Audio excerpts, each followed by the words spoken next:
Okay, mga kagarden, harvesting luya naman tayo dito sa urban area. Kung nakikita nyo, ito pinagtamnan ko ng luya. Sementado siya, kaya ginawan natin ng paraan para mapagtamnan natin. Kung nakikita nyo, naglagay muna ako sa mga sako ng organic soil, parang harang din niya sa backfill ko. Ayan, kung yung space na yan hanggang doon, puro backfill yan. Yung lupa sa sako, hindi rin nasasayang yan. Kasi bawat sako may tanim na luya. Iha-harvest natin siya. Gaya niyan, may lumalabas na siya. Ito rin. Subukan natin. Kung may makikita tayong luya.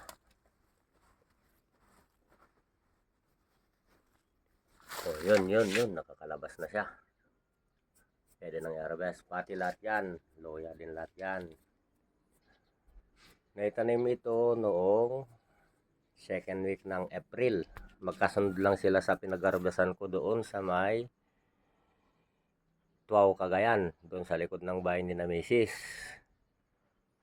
So, nung uwi kami rito, ito ang sinunod ko na tinamnan. Yan, halos 1 year na rin siya. Pang binhilat to. Ililipat natin itanim doon sa baryo rin. Maghanap tayo ng pagtamnan na maluwang-luwang na. Kasi kung ganito lang, limited yung area, malalapit lang pinagtamnan, hindi makakalaki ng masyado. Gaya yung last na video ko, nakita niyo malalapit ang mayon, naiipit yung mga laman.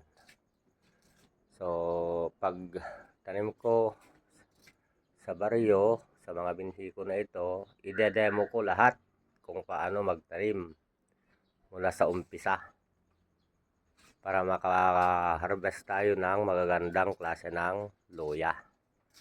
Dito naman may green pa siya, hindi pa pwedeng i-harvest ito kung pangtanim. Kung nakikita ninyo, hindi pa siya masyadong matured. Naitanim ito ng first week ng May.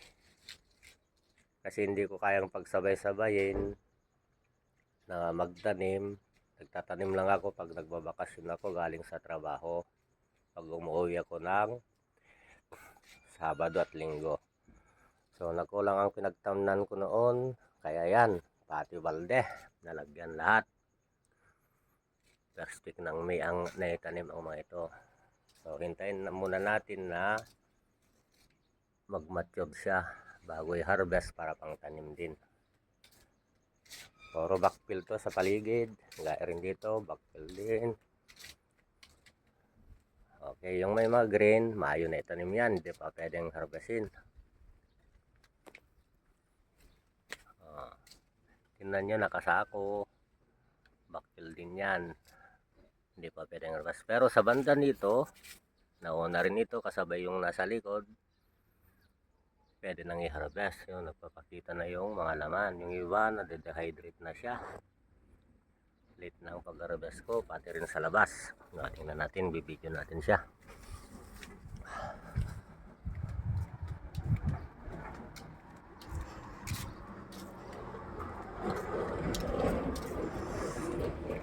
Dito rin, kikita nyo yung sako, may laman na luya.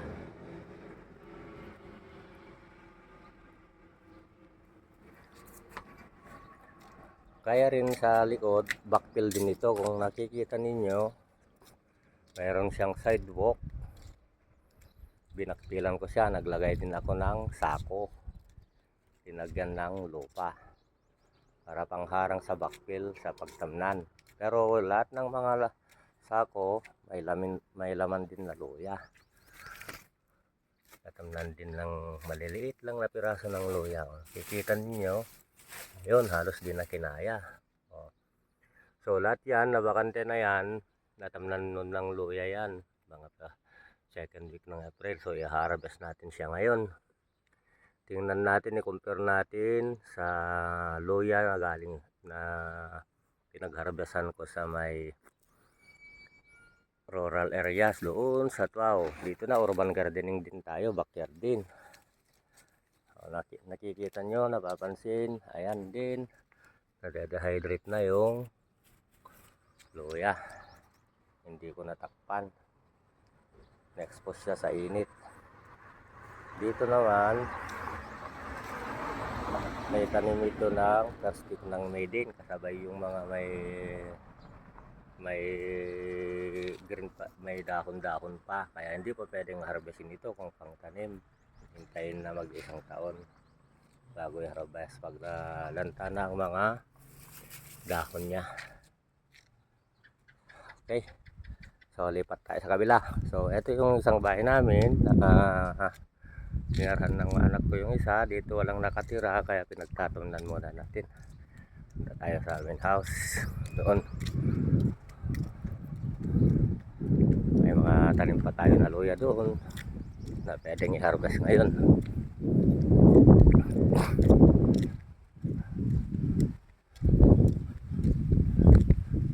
So yung mga mahilig sa backyard gardening, pag sawa na kayo sa mga gulay na itanim, luya naman lang ipalit ninyo.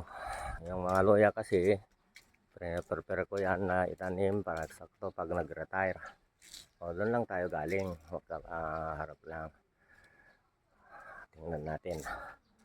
O ayan, yung pagtamanan ng masetas, instead na masetas, ayun.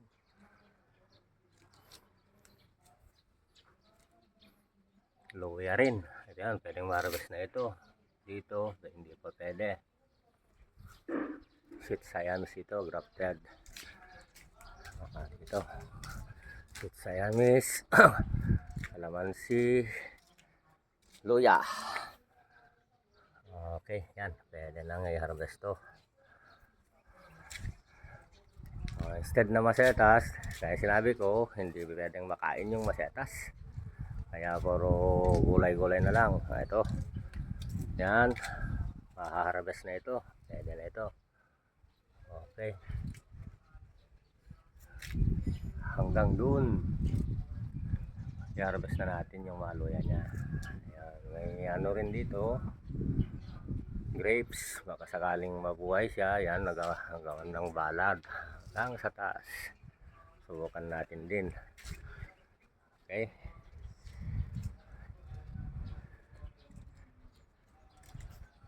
At nang harvest dito, gawin nating binhi.